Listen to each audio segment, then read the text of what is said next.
My mother thanks you, my father thanks you, my sister thanks you, and I thank you.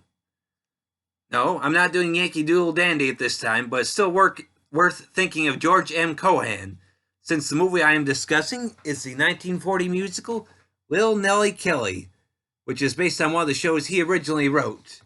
And for those eagle-eyed enough to spot, it is briefly mentioned during one montage in Yankee Doodle Dandy. Now, the movie stars Judy Garland in a dual role as both the mother and her daughter, George Murphy, and Charles Winninger. Now, the movie starts in Ireland with Nellie, Judy, of course, becoming engaged to Jerry Kelly, George Murphy, much to the objections of her stubborn, non-working father, Michael Noonan, Charles Winninger. Now, they all immigrate to America and study to become citizens, with Jerry planning to become a policeman. Nellie becomes pregnant and gives birth after Jerry becomes an officer. Apparently, the birth had some complications and Nellie dies in the process.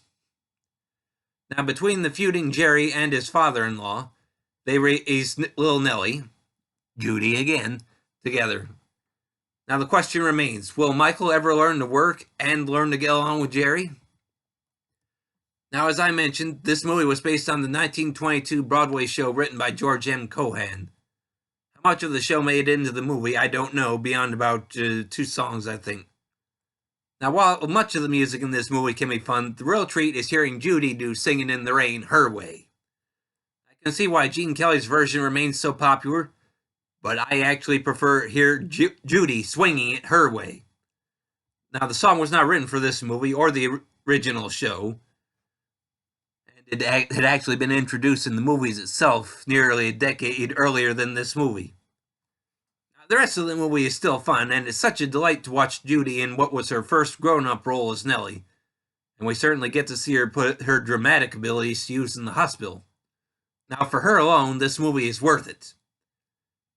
The movie is available on DVD from Warner Archive Collection and is 1 hour and 40 minutes in length. Well, that's all I have to say on this one, everybody. Thanks for listening, and I hope you'll keep coming back for more.